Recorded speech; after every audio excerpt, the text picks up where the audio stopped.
Hello. হ্যাঁ রুমন, তোমার college ছুটি হবে কবে? আর তুমি বাসায় আসছো বা কবে? হ্যাঁ। ভাবি, আমি আর 2 দিন পরে বাসায় আসবো। ভাইজান কি বাসায় আছে নাকি ঢাকা গেছে? তোমার ভাই তো ব্যবসার কারণে খুবই ব্যস্ত মানুষ। তাকে তো প্রত্যেক সপ্তাহে একবার হলো তাকে বাইরে যেতে হয়।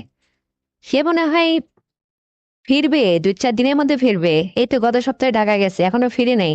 বুঝছো? তুমি আগে বাসায় আসো, তারপরে সব বলবো। আচ্ছা ভাবি, আপনি এখন কি ফ্রি আছেন? মানে কি করছেন আপনি? হ্যাঁ রুমন, কেন ফিরে থাকবো না? আমি তো একদম ফ্রি আছি। কেন, কিছু বলবা তুমি? না, তেমন কিছু না ভাবি। আমি একা একা হোস্টেলে শুয়ে আছি, ভালো লাগছে না। তাই মনে করলাম যদি আপনার কোনো কাজ থাকে তাহলে থাক, আর যদি ফ্রি থাকেন না হয় একটু গল্পগুজব করতাম, এই জন্য আর কি। হ্যাঁ, কোনো সমস্যা নাই। রুমন, তুমি যত পারো গল্প করো, কোনো সমস্যা নেই। আমি একদম ফ্রি আছি। একটু ওয়েট করো, আমি একটু দরজাটা লাগিয়ে আসি। তাহলে তোমার সঙ্গে 1 ঘন্টা গল্প করব। বুঝছো? অনেক কথা আছে তোমার সঙ্গে। এই জন্য আর কি তোমাকে আমি ফোন করে খোঁজ নিলাম যে তুমি আসলে বাড়ি আসছো কবে। বুঝছো? আর তোমাকেও তো আমার অনেক কথা বলার আছে, সেটা তুমি আসলেই বলবো। আর যত কথা মোবাইলে বলবা, বলো। আমি এখন ফ্রি আছি, কি এমন বলবা? আমি ভাবি দূর থেকে আপনার খোঁজ খবর নিলেই ভালো লাগে। আর বাসায় গেলে বড় ভাইজান থাকে, এই জন্য তো অনেক কিছু চাইলেও বলতে পারি না। আর এই যে এখন দূরে আছি, মোবাইলে অনেক কথা বলতে পারি। তো আমার দূর থেকে কথা বলতেই ভালো লাগে, মজা লাগে। মানে বোঝেন না ভাবি, আপনাকে তো আমার ভীষণ ভালো লাগে।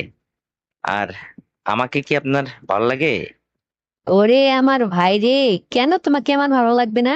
হুম? আমার হাজবেন্ডের পরেই তো তোমার অধিকার। হুম? পাগল ছেলে, বোঝে না। তোমার যত খুশি, যা খুশি বলার আমাকে বলো। আমি তোমার সব কথা শুনবো এবং বলবো। কোনো দ্বিধাবোধ করো না। হুম। কোনো সমস্যা নেই। আমি তো তোমাকে অবশ্যই পছন্দ করি, করবো না কেন? তুমি আমার স্বাদের দেওরা। হুম। আমার ভালোবাসার দেওরা। আর তোমার কাছে যদি আমি ভাবি হে এতটুকু ফ্রি মাইন্ডে কথা বলতে না পারি, অনেক কিছু শেয়ার করতে না পারি, তাহলে কি হবে? হুম। বলো কি বলবা? আজকে তুমিও বলো, আমিও তোমাকে বলবো। আর তোমার ভাইজানের বেল আছে নাকি? সে তো ব্যবসার কাজে শুধু বাইরে বাইরেই থাকে। আমাকে তো সে সময়ই দেয় না একদম। খুব কষ্টের মধ্যে আছি, বুঝছো? তুমি তো আমার মনটা একটু বোঝো। মানে আসলে আমি কি যন্ত্রণার মধ্যে আছি। আর তুমি কাছে থাকলে না হয় তোমাকে অনেক কিছু বোঝাইতাম। কাছেই থাকো না, তুই আর কি বলবো। বুঝছো? আচ্ছা ভাবি, আমি যদি আপনার কাছে আপনার প্রথম বাসর রাত্রের যে ঘটনাটা ভাইয়ের সঙ্গে হয়েছিল, মানে কিভাবে থাকছিলেন, কি দিয়ে কি করছিলেন, শুরুটা আসলে কেমন, এটা যদি একটু আমাকে শেয়ার করতেন। মানে আমি এখন একটু ফ্রি আছি, এই জন্য আর কি। মানে সবকিছু জানতে ইচ্ছা করতেছে যে, মানে আপনার বাসর ঘরের শুরু থেকে শেষ অবধি ভাইজানের সঙ্গে কি কি হয়েছিল, এই কথাগুলো যদি আমাকে বলতেন, তাহলে আমি একটা অবিবাহিত ছেলে, আমার একটু অভিজ্ঞতা হতো। যখন আমি বিয়ে শাদী করব, তখন হয়তো উম এই এটার উপর একটু অভিজ্ঞতা থাকলে ভালো হয়। এই জন্য আর কি। কিছু মনে না করলে একটু শেয়ার করেন না ভাবি। এই, তুমি কিন্তু পাকনামে বেশি করছো। হুম। এত গোপন কিছু বড়দের জানতে হয়? হুম। সব কি শুনবা তুমি? তোমার শরম করবে না? হুম। তোমার ভাইয়ের কথা, আমার কথা, আরো এর মধ্যে কত আসলে রসের রসের কথা আছে, মজার মজার কাহিনী আছে। সেগুলা কি তুমি শুনতে চাও? হ্যাঁ। হ্যাঁ ভাবি, আমি একটু শুনলে আমার একটু অভিজ্ঞতা বাড়তো। মানে আসলে আমি এইসব কিছু জানি না, তাই নিজেকে খুব বোকা বোকা লাগে, বুঝছেন? এই জন্য আর কি। আমার রশের ভাবির কাছে যদি এই তার বাসর রাতের গোপন কথাগুলা একটু শুনতে পারতাম না, তাহলে আমার একটু অভিজ্ঞতা বাড়তো। তাছাড়া একটু ভালোও লাগতো, এই জন্য আর কি, বুঝছেন? এই শোনো রুমন, আমি তোমাকে একটা শর্ত দিব। যদি তুমি আমার এই শর্তে রাজি থাকো, তাহলে আমি তোমাকে আমার বাসরাত্রের সব কথা খুলে বলবো। আর যদি তুমি আমার সত্য না মানো, তাহলে আমি বলবো না, বুঝছো? না না ভাবি, আপনি বলেন বলেন, আপনার সব শর্তে আমি রাজি। আপনি কি কি শর্ত দিবেন বলেন না। আমি যেটা তোমাকে নিষেধ করব, তুমি ঠিক সেটা মানবে তো? ভাবি আমি কথা দিলাম, আপনি আমাকে বিশ্বাস করতে পারছেন না? আমি কথা দিলাম আপনাকে, আপনি যে শর্ত দিবেন আমি সেই শর্তেই রাজি। আমি কারো কাছে কোনো কিছু বলবো না, আপনি যেটা বলবেন সেটাই হবে। আপনি তবুও আপনার সব কথা আমাকে শেয়ার করুন। আমার একদম ভাল লাগছে না, আমার শুনতে ইচ্ছে করছে ভাবি, বলুন না। দেখো রুমন, আমার জীবনে সবচেয়ে একটা গুরুত্বপূর্ণ ঘটনা ঘটে গেছিল বাসরাত্রে। আর সেই ঘটনাটা তোমাকে যদি আমি বলি, আমি খুব রিস্কে আছি। যদি তুমি কোনোদিন কাউকে শেয়ার করো, তাহলে তোমার ভাই আমাকে তোমার বাড়ি থেকে তাড়াই দেবে। এই জন্য আসলে তোমাকে আমি এত শর্ত সাপেক্ষে রাজি করাই নিচ্ছি, বুঝছো? ও কি ভাবি, আমি আপনার সব শর্তে রাজি। আপনি এখন নিশ্চিন্তে আমাকে সবকিছু খুলে বলতে পারেন, কোনো ভয় নেই। বলুন না ফ্রি মাইন্ডে। আচ্ছা, তাহলে শোনো। আমি তোমাকে কিন্তু ওয়াদা করাই নিছি, তুমি কোনোদিন যদি কাউকে বলো, তাহলে কিন্তু আমার অনেক বিপদ হয়ে যাবে। কখনোই ভুলটা করো না, হ্যাঁ? তো আসলে তোমার ভাইয়ের সঙ্গে আমি যেদিন মানে বিয়ে হয়ে আসলাম তোমার বাড়িতে, তো প্রথম বাসর রাত, সে রাতটা আসলে আমার স্মরণীয় রাত। প্রত্যেকটা মেয়ের বেলায় এই রাতটা একটা স্মরণীয় রাত। খুবই গুরুত্বপূর্ণ। অনেকেই এই রাতটাকে স্মরণ করে এই রাতের মধ্যে যা কিছু ঘটে যায় সেগুলা ডায়েরিতে লিখে রাখে বা অনেক কিছু মনে রাখে। হুম। তো আমার জীবনেও ঠিক ওই রাত্রে এত গুরুত্বপূর্ণ একটা ঘটনা ঘটে গেছিল। সেটা আমি অবশ্য ডায়েরিতে লিখে রাখছি। এবং মারাত্মক একটা অ্যাক্সিডেন্ট হয়েছিল সেদিন। হয়তো মানে এটা কাউকে বলা যায় না, এত বড় একটা ঘটনা ঘটে গেছিল, বুঝছো? ভাবি, কি এমন ঘটনা ঘটেছিল সেটাই একটু আমাকে বলুন না শুনি। রোমন, তুমি এত করে যখন বলছো, অবশ্যই আমি বলছি।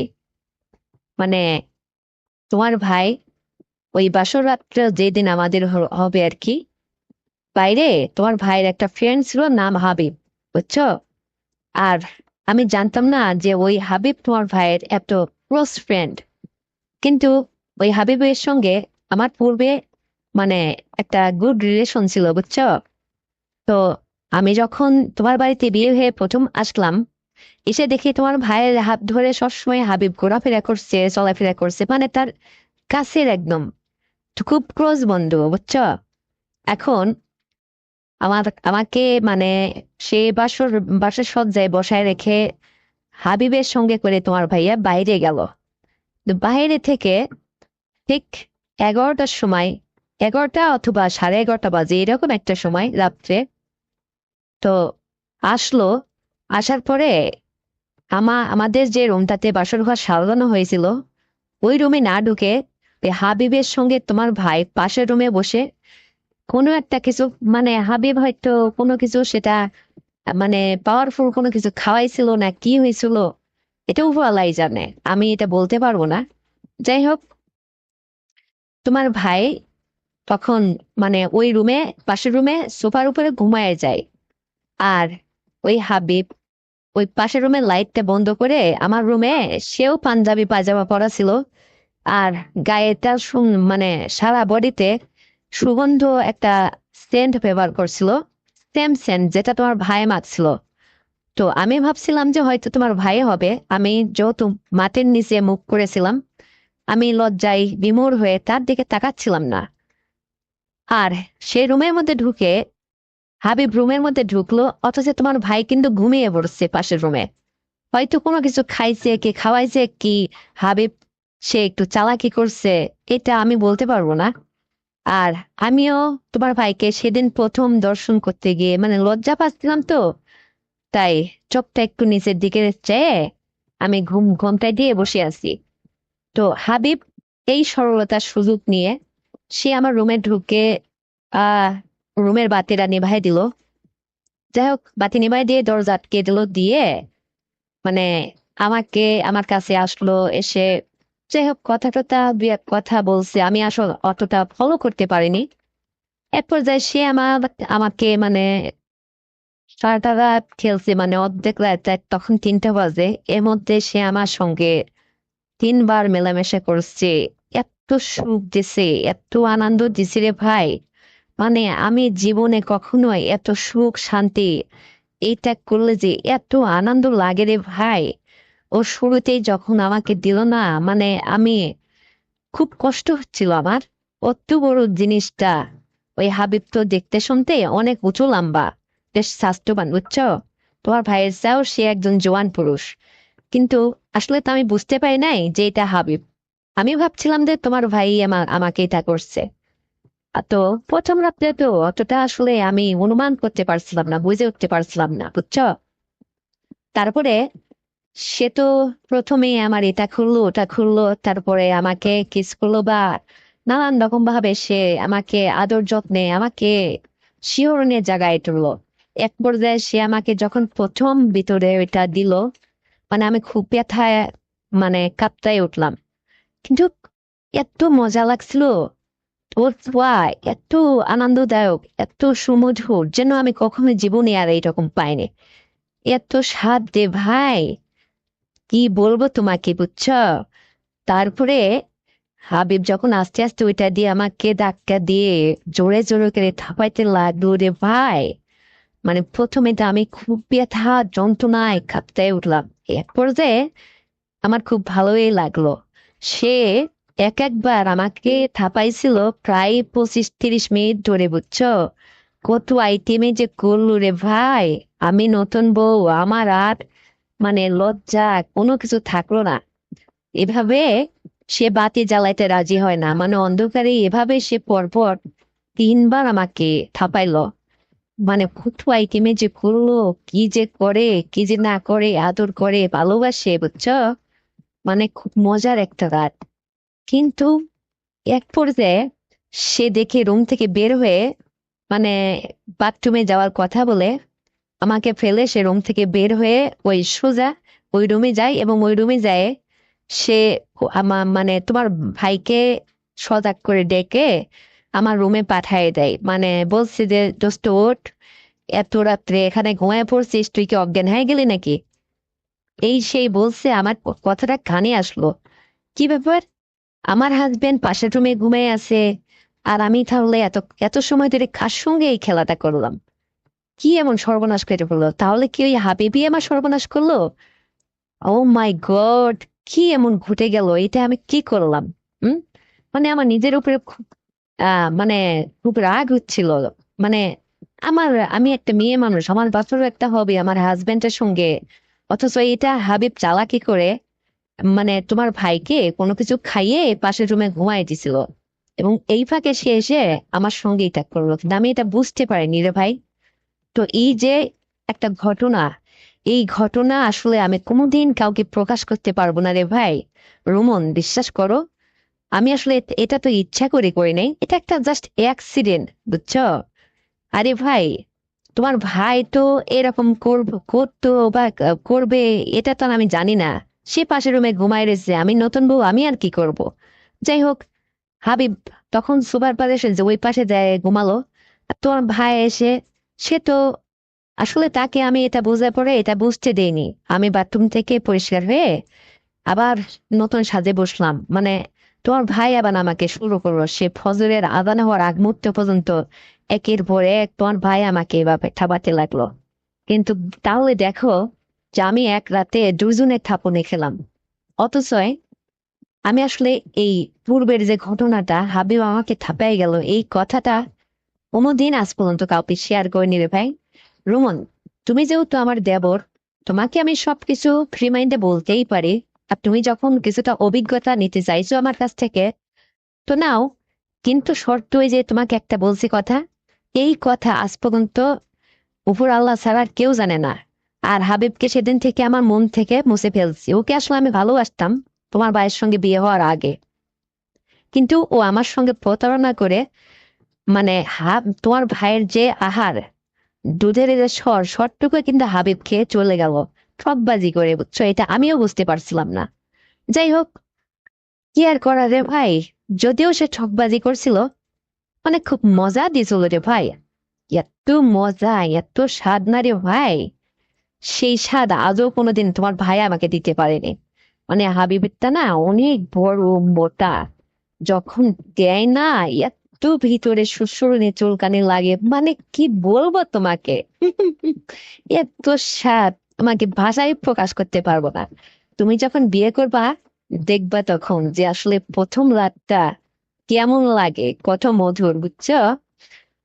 তা শোনো রোমন, অনেক কথাই তো তোমাকে শেয়ার করলাম। আমার কিন্তু এইসব বলতে বলতে মন মেজাজ অন্যরকম হয়ে যাচ্ছে, বুঝছো? আর আমি এখন কিছু বলতে যাচ্ছি না তোমাকে। আর তুমিও এসব কথা শুনে মানে ঠিক আছো কিনা আমি সঠিক জানি না। কি কেমন লাগছে তোমার এসব কথা শুনে, ভাই? ও মাই গড, ভাবি, আপনার লাইফে পাশের ঘরের ঘটনাটা এত রোমান্টিক একটা নাটকীয় ঘটনার মতো, যে হিস্টোরিটা আমি শুনে মানে অবাক হয়ে গেছি। অবাক ভঙ্গিতে আপনার এই গল্পগুলো আমি শুনছি, এই কথাগুলা মানে আমার খুব ইন্টারেস্টিং লাগলো। তো মনে হচ্ছে একটা আমি নাটক, কল্পনায় একটা নাটক দেখছি। এইরকম ঘটনা ঘটে গেছিল? ও মাই গড! আর এইটা কি কখনো কাউকে বলা যায়? এইটা যদি কোনোদিন প্রকাশ পেয়ে যায়, তাহলে তো আমার ভাই আপনাকে এক চান্সে বাসা থেকে বের করে দেবে। কিন্তু কখনোই আমি এটা করব না। আমি ওই যে কথা দিচ্ছি না। আর আমি তো আপনার ছোট দেবর, তাই না? আর আপনার ব্যক্তিগত যে কোনো কিছু আপনি আমাকে শেয়ার করতেই পারেন। সেটা যদি গোপনীয়তা আমি রক্ষা করতে নাই পারি, তাহলে আর আপনার ভালোবাসার দেবর কি হলাম, তাই না? ঠিক আছে ভাবে, আপনি টেনশন করবেন না। নিশ্চিন্তে থাকবেন, কাউকে কোনোদিন বলবো না। তো আমি আগে বাড়ি আসি না, তারপরে দেখবো। আমার মেজাজ টেজাজ খুব খারাপ হয়ে গেছে ভাবি। আমি এখন বাথরুমে যাব, কি যে হবে আমার বলতে পারবো না, বুঝছেন? আমি জানি দেওরা, তোমার আবার আমার এইসব কথা শুনে অবশ্যই মেজাজ হট হয়ে যাবে। পরে আবার দেখা যাচ্ছে হাতের কাজ করতে হবে। শোনো, এই হাতের কাজ টাজ করে কোনো কিছু নষ্ট করো না। ওইটা অটুট রাখো, বিয়ে শাদী করার পরে ওইগুলা লাগবে। এইসব কিছু করো না, আবার পাকলামি করো না। আর তুমি বাড়ি আসো, তারপরে দেখবো না, বুঝছো? তো রাখবো। ঠিক আছে ভাবি, অনেক কথাই তো শুনলাম। বাড়ি আসার পরে আমার আবার একটা প্রস্তাব দেব, যদি আমার কথা না রাখেন, তাহলে আমি ভাইকে কিন্তু সব বলে দেবো। কি এমন পাগলামি করে? তুমি কি কি এমন বলবা তোমার ভাইকে, হ্যাঁ? আমি জানি তুমি কিছু বলবা না। ওরে পাগল ছিলে, তুমি আসো না। তুমি কি এমন চাইবা? তুমি যা চাইবা আমি তোমাকে তাই দেবো, বুঝছো? আসো না আগে। তো ঠিক আছে রুমন, রাখতেছি, অনেক কথাই তো হলো। আমার মেজাজ ভালো নেই, আমি একটু বাথরুমে যাবো, এসে একটু ঘুমাবো, ভালো লাগছে না। তো রাখি, আল্লাহ হাফেজ, বাই বাই। ওকে ভাবি, আল্লাহ হাফেজ। আসসালামু আলাইকুম ভাবি, ভালো আছেন আপনি? ওয়ালাইকুম আসসালাম, হ্যাঁ ভালো আছি। তো হঠাৎ কি মনে করে লুৎফর ভাই এই অদমের কথা হঠাৎ মনে করলেন যে? হুম। কোনো খোঁজই নাই আপনার? কি অবস্থা? হ্যাঁ, আমি তো পূর্বের মতোই ইনশাল্লাহ খুব ভালো আছি। ব্যবসা বাণিজ্য সবকিছু বেশ ভালোই চলছে। তো ভাইয়ের কি অবস্থা? ভাইয়ের পুলিশের চাকরি বাকরি করতো, উনি কি ডিউটিতে জয়েন করছেন নাকি বাসায় বসে আছেন? লুৎফর ভাই, এইটা নিয়েই তো বড় সমস্যার মধ্যে আছি। এই যে সমন্বয়করা যে আন্দোলনটা করলো, সেখানে তো তোমার ভাই বড় অপরাধী ছিল। সেও কত মানুষরে অত্যাচার করছে, মারছে। যাই হোক, নিজের দুর্বলতা থাকলে যা হয় আর কি, বুঝতে পারছেন? মানে আপনার ভাই এখন, তারা তো ডিউটিতে অনেকে জয়েন করছে কিন্তু উনি যায় নাই। উনি না গিয়ে উনি আর কি করবে? যে পলাতক ছিল, এখন এসে ওই যে ভ্যান গাড়ি চালাচ্ছে, তাছাড়া তো আর ওনার কোনো কর্ম নাই। এমনও তো না যে জায়গা জমি আছে সেইগুলা বিক্রি করে অথবা সেগুলো চাষ বা হাল চাষের কাজ করবে, তাও তো না। কিচ্ছু না, ওই একখানে ভ্যান কিনে ভ্যান চালাচ্ছে। তারা আর কি বলবো এখন, সংসারে ছেলে মেয়ে হয়ে গেছে, এখন সংসারটা বড়। এখন ওই ইনকামে কি আর চলবে? আপনি বলেন। আমার এখন একটা কিছু করতে হবে। লুৎফর ভাই শোনেন তো, আপনি আমার একটা কোনো চাকরি বাকরি দেন, নাইলে আপনার ভাইয়ের একটা দেন। তাছাড়া হবে না কিন্তু, আমি এভাবে চলতে পারছি না। এর আগে না আপনি বলছিলেন যে আপনি আমার একটা চাকরি দেবেন।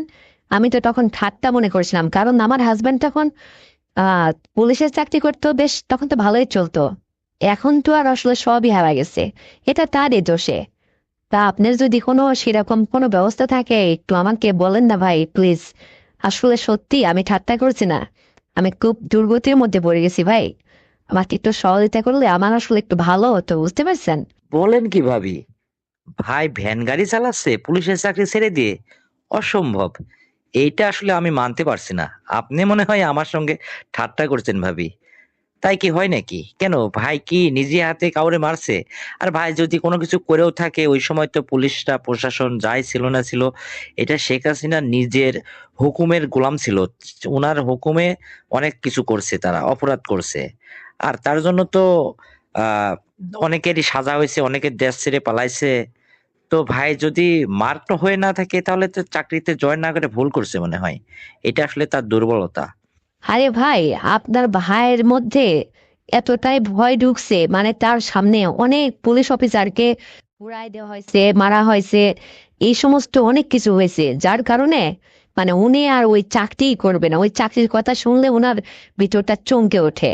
এই জন্য বলে কি যে আমি যদি ভিক্ষা করেও খাই, তো আর আমি পুলিশের চাকরিতে জয়েন করতেছি না, কখনোই না।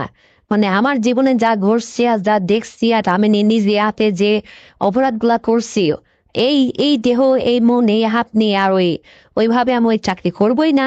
সে কিছুতেই রাজি হচ্ছে না। তো সে সন্ধ্যা কি করবে? কোনো কর্মই নেই। আবার সে বলে কি যে কোনো কোম্পানি, ইন্ডাস্ট্রি, কোনো মিল কারখানা, কোনো অফিস আদালতে আমার মতো লোক এই মানুষের মধ্যে ফেস হয়ে এই চাকরি আমি এখন করতে পারবো না, কারণ আমি মানুষের কাছে মার্ক হয়ে আছি। সোশ্যাল মিডিয়া, টিভির পর্দায় আমার ছবি উঠানো আছে। তারা যদি আমাকে পায় একদম দিনের বেলা, তারাই মানে ই করে ফেলবে।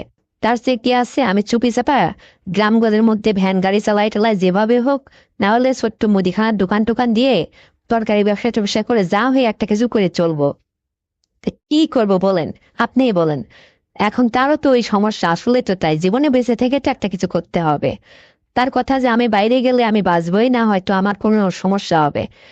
আমি ওই জন্য তার তার দিকে তাকে আর কি, তাকে কোনো প্রেশার দিচ্ছি না। আসলে তার যেটা ভালো হয় সে সেটাই করুক। তো এই জন্য বললাম কি যে তাকে বাদ দিয়ে আপনার ফ্যাক্টরিতে আমাকে একটু কাজের ব্যবস্থা করেন। আমি যাব। আপনার ইতিপূর্বে আগে আমাকে বলছিলেন, আসলে আমি সেদিন সত্যি ঠাট্টা করে বলছিলাম, কিন্তু আজ আমি আপনাকে সত্য বলছি, মানে একদম সত্য সত্য। আপনি আমাকে কবে ডাকবেন বলেন? বলেন কি ভাবি? আপনার কথা যতই শুনছি আমি ততটাই যেন অবাক হয়ে যাচ্ছি। এই দুর্গতি হয়ে গেছে? আচ্ছা ভাবি, আপনি বলুন তো, আপনার লেখাপড়া কতদূর করছিলেন? লেখাপড়া তেমন একটা না ভাই। অনার্স পাশ করে তারপরেই বাবা মা আমাকে এই পুলিশের সঙ্গে বিয়ে দিয়ে দিছিল। এই তো আর কি, চলবে। হ্যাঁ ভাবি, তাহলে তো বেশ বড়ই ভালো হয়। চলবে না মানে? 100 বার চলবে। এক কাজ করুন আপনি, আপনি আগামী শনিবার থেকে আমার অফিসে জয়েন করেন। গার্মেন্টসের এদিকে আপনার কোনো কাজ নেই। শুধু আপনি আমার অ্যাসিস্ট্যান্ট হয়ে অফিসে থাকবেন। আপনাকে একটা সুপ্রিম পাওয়ার দেওয়া হবে। বুঝতে পারছেন? লুৎফর ভাই, আপনি সত্যি বলছেন? বলেন কি? তাহলে তো আমার মাথার উপর থেকে বড় একটা বোঝা নাবে ভাই।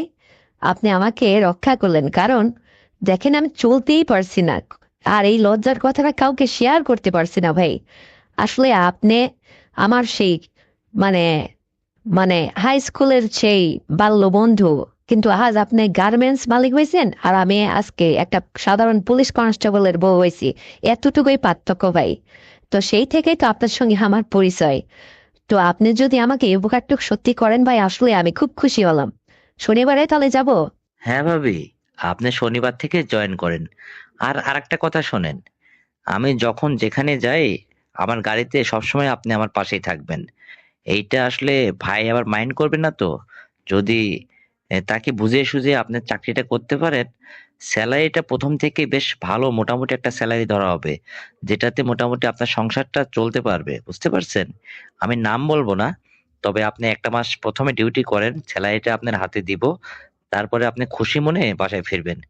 তবে আরেকটা শর্ত আছে, আমি যখন যেটা করতে বলবো আপনি কিন্তু আমার সঙ্গে সেটাই সেভাবে মন জুগিয়ে চলতে হবে। পারবেন তো? হ্যাঁ, আমি তো ডিউটি ঠিক করেই করব। মানে আমার ডিউটির মধ্যে কোনো গাফিলতি থাকবে না। তবে কি যেন একটা বললেন, মানে আপনার সব কথা শুনতে হবে, সত্য দিচ্ছেন। কি এমন কথা ভাই যেটা আমি রাখার মতো না, বা এইভাবে বলে কয়ে নিচ্ছেন, ঠিক বুঝলাম না তো। আহা! তেমন কিছু না। তবে ভাবি, যখন আমাদের শিপমেন্টের চাপ পড়ে যাবে, তো অফিসে কখনো কখনো আমার সঙ্গে আপনার ওই রাতটুকু থাকতে হবে। পরের দিন আপনি আবার ডিউটি করে তারপরে বাসায় ফিরবেন। এরকম যদি কিছু, কিছু সময় ফেস করে আপনি চলতে পারেন, তাহলে ভাইকে বুঝিয়ে সুঝিয়ে বলে তারপরে আপনি আসবেন। তাছাড়া আসলে এভাবে হবে না। আর আপনার র‍্যাংক থাকবে অনেক উপরে। আপনার সেলারিও অনেক ধরা হবে। শুধু আপনি আমার মন জুগিয়েই চলবেন। নাকি আরো বোঝাইতে হবে আপনাকে?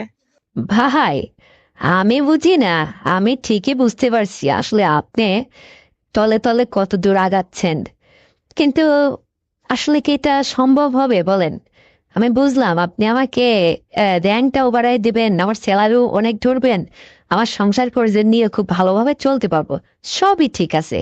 কিন্তু দেখুন তো, আপনি আসলে যেটা আমার কাছে চাচ্ছেন বা আশা করতেছেন, এটা কি মানানসই হবে বলেন? আরে ভাবি, চাকরি-বাকরি করতে গেলে অনেক কিছু ফেস করে চলতে হয়। এইটা কোনো ব্যাপার না। কেনই বা মানানসই হবে না? আমি একটা গার্মেন্টসের মালিক। আর আপনি যখন আমার পার্সোনাল ভাবে আমার সঙ্গে অলওয়েজ থাকবেন, আপনাকে দেখে কত গার্মেন্টস কর্মীরা, কত নিচের জিএম-পিএম ওরা সবাই আপনাকে কত সম্মান করবে। আর আপনি শুধু মানে আমাকে একটু মনটা জুগিয়ে চলবেন। দেখেন, আমার কিন্তু এইসবের কোনো অভাব নেই। আমি যখন মুখ দিয়ে শুধু একটু বলতে দেরি, কিন্তু এগুলা আমদানি হতে দেরি হয় না। কিন্তু আমি চাচ্ছি না যে অন্যথায় আমি পা রাখি। এটা আপনিই শুধু পূরণ করবেন। পারবেন তো? লুৎফর ভাই, আচ্ছা, আমি সব বুঝতে পারছি, এত ভেঙে বলতে হবে না। তো সপ্তাহে কয়দিন এরকম আপনার সঙ্গে এরকম করতে হবে? মানে এটা একটু আমাকে ধারণা দেন তো। মানে এদিকে আমারও তো আপনার ভাইকেও সামলাতে হবে বাড়িতে, আবার এদিকে আপনাকেও অফিস সামলাতে হবে, আবার আপনারও পার্সোনাল কথা শুনতে হবে। এই জন্য আর কি, মানে আমারও তো আবার পেরে উঠতে হবে, তাই না? আরে ভাবি, পারবেন না কেন? অবশ্যই পারবেন। এত বড় একখান দানবের মতো মানুষ আপনি। যে সুন্দর টল ফিগার চেহারা, যে সুন্দর স্বাস্থ্যের অধিকারী আপনি। আর আপনার কাছে এটা কোনো ব্যাপার হলো? আরে ধরে নেন সপ্তাহে ২ দিন অন্তত আমার সঙ্গে আপনি এভাবে থাকবেন। মানে আমি যখন যেটা বুঝতেই তো পারছেন যা বলতে চাইছি।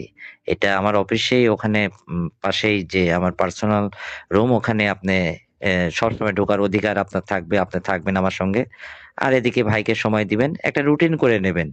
তারপরে হবে। আর এইভাবে দিনের পর দিন চলবেন। তাছাড়া আপনার আর কোনো কাজ নেই। শুধু এই অফিসটা সামলানো আর আমাকে সামলানো। এটা তো পারবেন নাকি? আর বেশি কিছুই না। আর যা, যা করা লাগবে এটা আমার সমস্ত সেক্টরে একেক সেক্টরে একেক কর্মকর্তার সেটআপ করা আছে।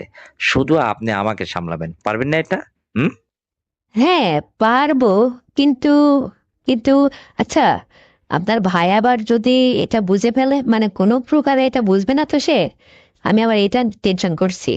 আর যাজ্ঞা, আর যান, আমি কথা দিলাম আপনাকে, আমি সপ্তাহে 2 দিন হোক আর 3 দিন হোক আপনাকে দেখে নেবো যে আপনি কত পারেন, আপনাকেও সামলাবো, মানে আপনারই আমি বিরক্ত তরা ফেলবো। আর এদিকে আপনার আমার সংসারও সামলাবো, ছেলে মেয়ে লেখাপড়া করে তো তাদেরকেও দেখতে হবে, প্লাস আপনাকেও দেখবো আমি, কোনো সমস্যা নেই। তবে আমার চাকরিটা আপনি কনফার্ম যখন করছেন আমি খুব খুশি হয়েছি। আর শনিবার থেকে আমি চলে আসতেছি। তবে অফিসে কি আপনার অফিসিয়াল কোনো ড্রেস আছে নাকি আমি শাড়ি পরে আসবো?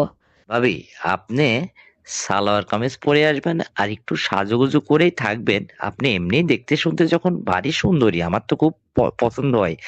আপনাকে আমি পছন্দ করতাম সেই ছাত্র জীবন থেকে। আজও আপনার সঙ্গে আমি যোগাযোগটা রাখছি। বোঝেন না আপনি এটা? তবে আপনি এক কাজ করবেন, সালোয়ার কামিজ পরে আসবেন, সুন্দরভাবে আসবেন, যাতে আপনাকে দেখে সবসময় আমি স্যাটিসফাইড থাকি, খুশি থাকি। বুঝতে পারছেন? আর আপনি ভাইকে এদিকে টাকা-পয়সা যখন সংসার রাজার হালে চলবে সুন্দরভাবে, তখন ভাইও আপনাকে আর কোনো মাইন্ড করবে না বা এমন কোনো কিছু বলবে না। কোনো সমস্যা নেই। তাকেও চালাবেন প্লাস আমার দিকে আপনার একটু সুনজর রাখলেই হবে। আর আমি মালিক হয়ে যখন আপনার মাথার উপর আমার হাতটা রাখছি, আপনার সাংসারিক টেনশন আর থাকবে না। একদম অভাব দূর হয়ে যাবে। এদিকে আপনি নিশ্চিত থাকুন ভাবি। ঠিক আছে ভাই, আমি আপনার কথা শুনে খুব খুশি হলাম, আর আমার খুবই আনন্দ হচ্ছে ভাই। তবে লুৎফর ভাই, আমি কিন্তু শনিবারে আসছি, আর এই খুশির সংবাদটা আপনার ভাইকে আজকে বাসায় আসলে তাকে সবকিছু বুঝিয়ে বলবো, বলে টলে আমি আপনাকে মাঝখানে একবার ফোন দিয়ে জানাই দিব, আর শনিবারে অবশ্যই আমি আসছি। তো এখন ফোনটা রাখি, আর না হয় আপনি রাত্রে একবার আমাকে ফোন দিয়েন। আর আপনি আমাকে যেটা বলছেন আপনি নিশ্চিন্তে থাকুন, সব হবে। পাগল কোথাকার, হাসি না আমি দেখবো আপনি কত পারেন। এই নিয়ে কোনো টেনশন করেন না তো। এতদিন আগে বললেন না, এই যে আগে বললেও তো আমি আপনার কাছে যেতাম। এখন অভাবে পড়ছি তাই আরো এটা আপনার ঠিক সঠিক সময় আমাকে চাকরিটা দিচ্ছেন। চিন্তা করে বুকা ছেলে।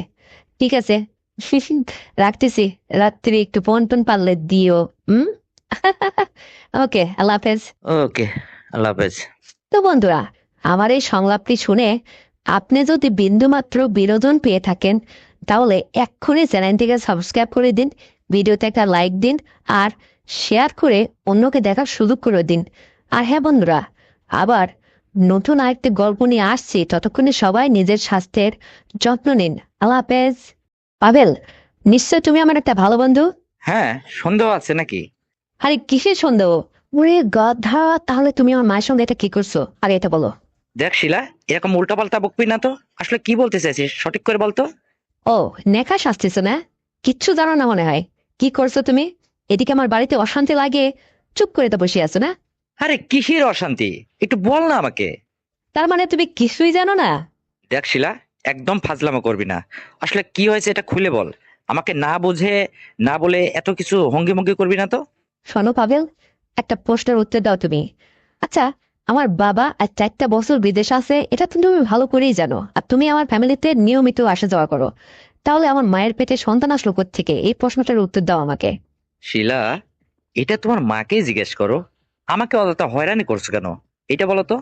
সি সি পাভেল, হ্যাঁ, তোমার কাছ থেকে বন্ধুত্বের সম্পর্কের বিনিময়ে এইটা আমি কখনো আশা করছিলাম না। তুমি তা ঠিক করনি।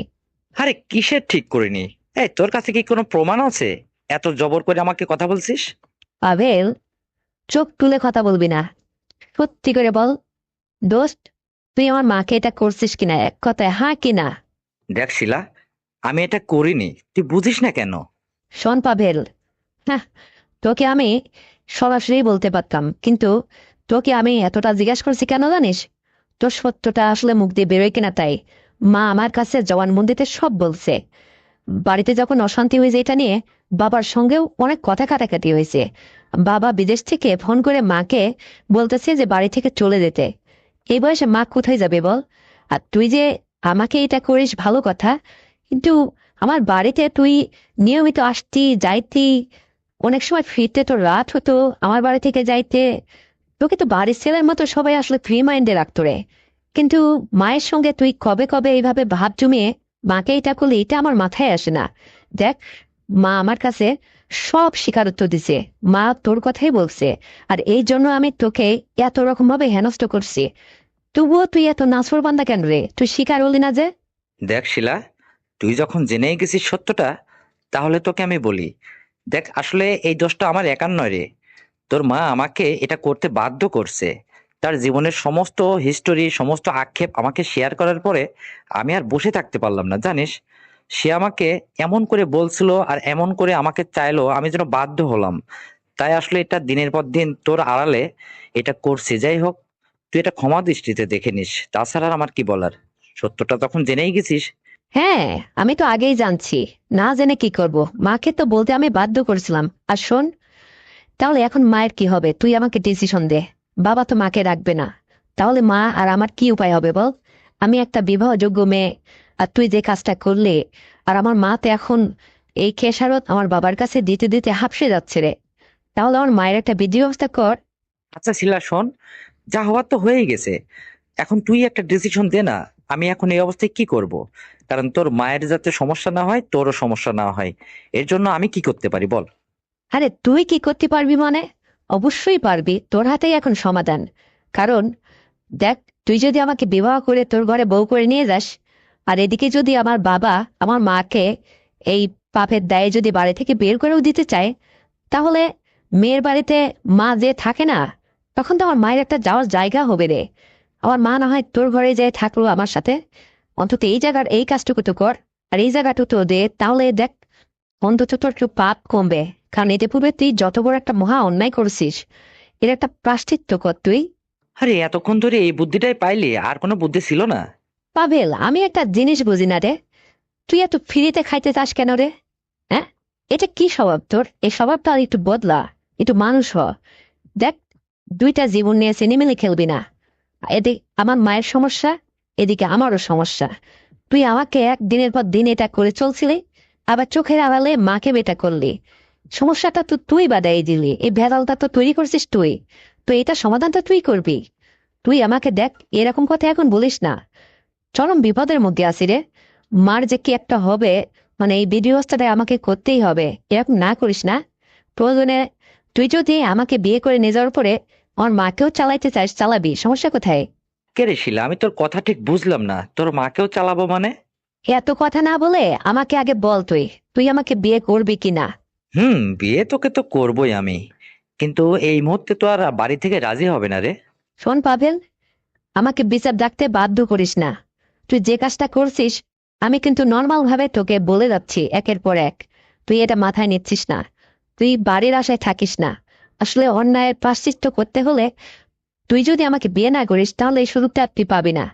তুই আমাকে তাড়াতাড়ি বিয়ে করে বউ বউ করে বাড়িতে নিয়ে যা। আচ্ছা, তা না হয় করব, কিন্তু তুই তোর মাকে বল যে তোকে বিয়ে করার পরে সে রাত্রে তোর মা তোর সঙ্গে আমার বাড়িতে চলে আসবে কিনা।